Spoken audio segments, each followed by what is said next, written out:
नमस्कार साथियों, स्वागत है आपका हमारे YouTube channel focus IAS PCS पर। साथियों, आज आंसर राइटिंग से रिलेटेड दो तीन चीज़ें डिस्कस करेंगे क्योंकि आपकी काफ़ी क्वेरी आ रही है, तो इस वीडियो के माध्यम से सारी क्लियर हो जाएंगी। देखिए, एक चीज़ हम डिस्कस करेंगे आज की, आपको आंसर राइटिंग कैसे करनी चाहिए।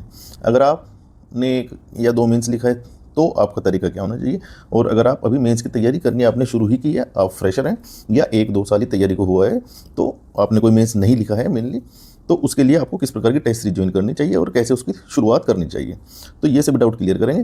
पहले हम बता देते हैं कि जो फ्रेशर्स छात्र हैं, देखिए फ्रेशर्स का मतलब ये है कि भाई तैयारी एक बार मेंस तो आपने पढ़ाई होगा पूरा, अगर नहीं पढ़ा है, बिल्कुल भी नहीं पढ़ा है, तो फिर आप एक बार किताबें पढ़िए, आपको कोई भी टेस्ट सीरीज करने की ज़रूरत नहीं है। दूसरा, अगर आप मेंस का लगभग 50-60% पार्ट पढ़ चुके हैं और अभी चाह रहे हैं कि आप प्रीलिम्स से पहले आपका मेंस कम से कम आधा तैयार हो जाए और आप एक अच्छी पोजीशन में हो आंसर राइटिंग की, तो उसके लिए आप देखिए, ये R1 बैच लेकर हम आए हैं। R1 टेस्ट सीरीज में क्या होगा कि आपको डेली 2 क्वेश्चन दिए जाएंगे और आपको टू द पॉइंट मॉडल उत्तर दिए जाएंगे। देखिए, जो छात्र सीनियर हैं उनके लिए कोई समस्या नहीं होती है, जिनको पता है कि उत्तर लेखन करना कैसे है, लेकिन काफ़ी छात्र ऐसे भी होते हैं कि उनको उत्तर का अभी स्टाइल नहीं पता होता है, जैसे मेन बॉडी कैसे लिखनी है, कीवर्ड का प्रयोग कैसे करना है, कहाँ डायग्राम बनाने हैं और कितना लिखना है। बेसिकली कुछ छात्र ज़्यादा लिखते हैं, जो नए नए छात्र होते हैं, तो इसलिए आपको जो है ये R1 बैच में क्या होगा कि आपको 2 क्वेश्चन दिए जाएंगे डेली, मंडे टू फ्राइडे, और उनके 24 आवर्स के अंदर ही आपकी कॉपियों का मूल्यांकन होगा बारीकी से। इसमें केवल कंटेंट ही नहीं देखा जाएगा, प्रेजेंटेशन भी आपका सुधारा जाएगा। अगर आप सुधार नहीं करते हैं तो आपको बार बार रिमाइंड किया जाएगा जब तक आप सुधार नहीं कर लेते हैं। उसके लिए आपको कॉल भी की जाएगी, मीटिंग भी रखेंगे बीच बीच में। बेसिकली 1-to-1 मेंटरशिप भी इसमें दी जाएगी। इसमें देखिए, ये मॉडल उत्तर जैसे मंदिर निर्माण की नागर और द्रविड़ शैली है, तो इसमें क्या करते हैं छात्र कि बिना टेबल के ही बताना शुरू करते हैं, जबकि आपको टेबल बताना चाहिए जब भी अंतर पूछा है। और ये देखिए, संक्षेप में आपको ऐसा लिखना है, जैसे शीर्ष भाग इधर क्या है, आमलक कलश, इधर है स्तूपी कलश आमलक का भाव है। मुख्य संरचना क्या होती है, यहाँ वक्राकार ऊंचा शिखर होता है नगर शैली में, और इधर ये इस प्रकार से पिरामिड बने होते हैं ना, इस प्रकार के होता है, आपने देखा होगा, जिसे विमान बोलते हैं। और सामग्री में भी अंतर होता है, क्योंकि ये उत्तर भारत में मिलते हैं और ये दक्षिण भारत में मिलते हैं, तो जहाँ जिस प्रकार की सामग्री हुई होगी उसी प्रकार के मंदिरों में उनका प्रयोग किया होगा। तो ये सब चीज़ें आपको ध्यान रखनी चाहिए। जैसे जल संरचनाएं यहाँ नहीं होती है और ये साउथ में होती है, चार दीवारी नॉर्थ में नहीं होती है, साउथ में होती है, तो ये सब आपको याद रखना चाहिए। साउथ मतलब जो है द्रविड़ शैली और नॉर्थ मतलब नागर शैली। एक दो उदाहरण देंगे और आंसर को आप यहीं पर समाप्त कर देंगे। केवल आपको करना क्या है, ये 2 चित्र बना देने हैं। तो इस प्रकार से क्या है कि आपका एक परफेक्ट आंसर होगा, और हमने अपने मॉडल उत्तर भी इसी टाइप से डिजाइन किए हैं कि जिससे आपको इधर उधर भागना ना पड़े। देखिए, ये आपका बाइलिंगुअल है, इंग्लिश हिंदी दोनों में है। ये देख लीजिए आप, ये कंटेंट इधर बताया हुआ है, टू द पॉइंट बताया है, आलतू फालतू कुछ नहीं। अगर आपको 200 शब्दों में लिखना है तो थोड़ा सा आपको एक्स्ट्रा बता दिया जिससे कि आपको याद रहे, और कुछ भूलते में तो भी आप अपना पूरा जो है 200 शब्द पूरा कर लें। 125 शब्दों का जो क्वेश्चन है उसको थोड़ा संक्षेप में बताया गया है। अब देखिए, बैच के बारे में बता देता हूँ, क्योंकि बैच की इंक्वायरी आपकी है और किस प्रकार से आप लाभ ले सकते हैं, आप उसी प्रकार के बैच से जुड़े। देखिए, अगर आप बिल्कुल एडवांस लेवल के छात्र हैं, 3, 4, 5 मेंस दे चुके हैं, और आपको चाहिए कि मुझे फुल लेंथ टेस्ट करनी है अभी, जिससे कि जो मैं छूटा हुआ है पोर्सन या जो अभी रिवाइज करना है वो सब आप वीकली कर सकते हैं। पहले वीक GS1 का टेस्ट होगा, है ना, फुल लेंथ टेस्ट होगा। देखिए, सैटरडे को होता है, शाम को 5 से 8 कराया जाएगा। अब आपको एक वीक मिलेगा, GS1 पढ़िए, आप पूरा अच्छे से पढ़िए, 1 वीक में उसका एक टेस्ट दे दीजिए। फिर अगले वीक GS2 पढ़िए, फिर सैटरडे को फिर टेस्ट दीजिए। GS3 ऐसे ही पढ़ेंगे आप। उसके बाद निबंध का टेस्ट होगा आपका, निबंध के लिए भी आपको एक वीक दिया जाएगा। फुल लेंथ टेस्ट होगा, अर्थात जैसे आयोग का टेस्ट पेपर आता है ऐसे ही आपको टेस्ट पेपर दिया जाएगा, और इनके मॉडल उत्तर भी आपको दिए जाएंगे। तो ये इसका पूरा शेड्यूल है, ये देख लीजिए आप, इसका शेड्यूल मैंने बना दिया है।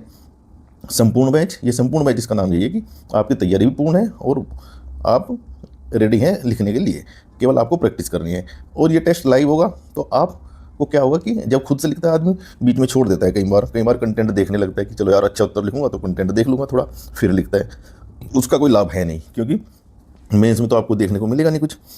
फटाफट 4 दिन में 8 पेपर आपका करा देगा योग। तो यही आपका इसका शेड्यूल है। देखिए, 20 जून से शुरू हो रहा है, फिर 27 को होगा, फिर 4 को होगा, तो आपको इनफ टाइम मिलेगा लिखने के लिए। मतलब लिखने के लिए क्या, आपको तैयारी करने के लिए भी टाइम मिलेगा, एक वीक मिल रहा है। और इस प्रकार से पहले फिर निबंध होगा, फिर हिंदी होगा, फिर निबंध होगा, फिर हिंदी होगा, जिससे पूरा एक साइकिल आपका हो जाएगा, यहाँ से लेकर ये देखिए यहाँ तक एक पूरा साइकिल कंप्लीट हो जाएगा। और दूसरा सेट ये हो जाएगा पूरा, ये आपका 3 अक्टूबर को खत्म हो जाएगा। अगर आप कोई डेली आंसर राइटिंग भी कर रहे हैं, उसके साथ भी किसी की भी आंसर राइटिंग करें डेली, उसके साथ भी आप इसको ज्वाइन कर सकते हैं, क्योंकि वहाँ 2-2 3-3 क्वेश्चन आप लिख रहे होंगे डेली, या 4 क्वेश्चन मैक्सिमम। लेकिन जब तक आप फुल लेंथ नहीं लिखोगे तो आपको समझ नहीं आएगा। और इससे इसका बेनिफिट ये भी होगा कि आपका रिवीजन हो जाएगा साथ साथ। ऐसे क्या होता है कि ढिलाई देते रहते हैं हम कि एक महीना पूरा GS1 में लगा देंगे, फिर एक महीना GS2 में लगा देंगे, अंत में क्या होगा कि ना GS1 अच्छे से हो पाया, ना GS2 हो पाया, फिर आपको घबराहट होती है। तो इसके लिए अभी बेस्ट टाइम है, आप लग जाइए। जिन्होंने भी 3-4 2-3 मेंस दे चुका है जो भी, और गंभीर है या जिनका लास्ट अटेम्प्ट है, उनको तो ये अभी से कर लेनी चाहिए। अन्यथा अगर आप प्रीलिम्स के बाद करोगे तो फिर उतना टाइम नहीं मिलता है, फिर आपको लगता है मैं पहले पढ़ूंगा फिर मैं अच्छे से लिख लूँगा, जबकि ऐसा नहीं होता है। आपको लिखना होगा, लिखिए और फिर पढ़िए, जो छूटा है फिर पढ़िए उसको, ऐसे काम करिए, लिखिए और फिर पढ़िए। जो सीनियर छात्र हैं मैं उनके लिए बता रहा हूँ। इस टेस्ट सीरीज की फीस पहले ये रखी थी, लेकिन अभी इसका जो ऑफ़र है 1-2 दिन आप इसी जो है ये पे कर सकते हैं और इससे जुड़ सकते हैं। जो UPSC के छात्र हैं उनको GS 5-6 नहीं करना है, तो उनके लिए ये नहीं होगा, ये नहीं होगा, ये भी नहीं होगा। निबंध उनके लिए अलग से पेपर बनाया जाएगा, क्योंकि उनका पेपर जो है अलग होता है निबंध का, तो वो भी जुड़ सकते हैं।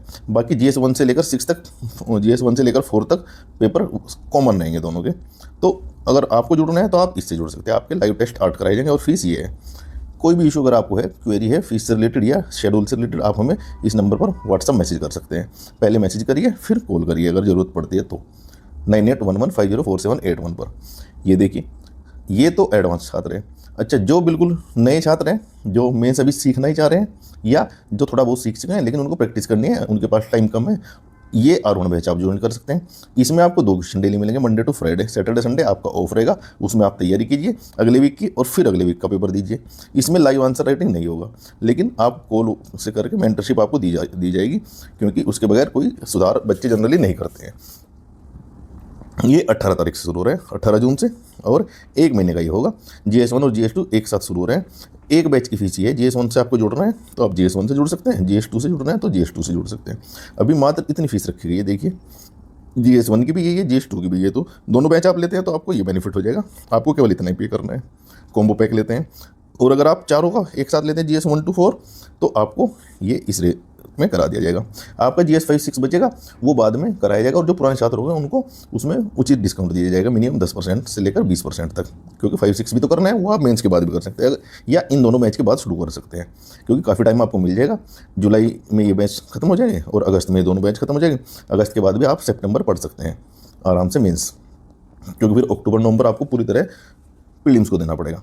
संपूर्ण बैच बताया, ये बताया। अब सबसे अच्छा बैच जो हमारा है ये विशेष बैच।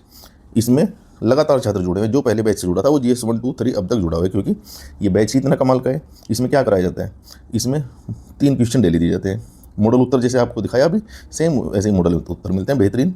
और सैटरडे को 1-1.5 घंटे की लाइव आंसर राइटिंग होती है, मतलब पूरा आधा पेपर। इसमें 10 क्वेश्चन होते हैं, 5 लघु उत्तरीय होते हैं और 5 जो हैं बड़े वाले दीर्घ उत्तरीय क्वेश्चन होते हैं, और टाइम बाउंड में लिखना होता है, और उनको प्रॉपर मॉनिटर किया जाता है। तो ये बैच सबसे अच्छा है। इसका ये GS 3 का बैच चल रहा है अभी, 15 जून आज से शुरू हुआ है। इससे चाहे तो आप इससे भी जुड़ सकते हैं। ये मॉडल उत्तर मैं दिखा रहा हूँ आपको, ये देख लीजिए आप। ये टू द पॉइंट मॉडल उत्तर है। जैसे भारतीय संविधान में मंत्रिपरिषद की संरचना, गठन और इसकी जिम्मेदारियों का वर्णन कीजिए। यह लोकसभा के प्रति कैसे जवाबदेह है, तो ये इतना सा इंट्रो लिखना है ना। इस पहले संरचना पूछिए तो आप संरचना प्रॉपर बताएंगे। मंत्री स्तर क्या है, मंत्रिपरिषद 3 स्तरों में विभाजित होती है। कौन कौन से, कैबिनेट मंत्री हो गई, राज्य मंत्री, ये राज्य मंत्री, उप राज्य मंत्री, ये सब जो है इस तरह आपको बता देना है। फिर आपको एक छोटा सा यहाँ एक एक्स्ट्रा पॉइंट दे देना है कि 91वां जो संशोधन हुआ था उसमें मंत्रिपरिषद का आकार 15% से अधिक नहीं हो सकता, ये कर दिया था लोकसभा का, और मतलब राज्यसभा लोकसभा दोनों। आगे देखिए, आवश्यक शर्तें है ना। उसके बाद मंत्रिपरिषद की गठन की प्रक्रिया पूछा है। जो पूछा है एज इट इज बताना है, वही मॉडल उत्तर में देना है। लंबे चौड़े मॉडल उत्तर नहीं देना है, जितना एग्जाम में लिख पाओगे आप उतना ही देना है।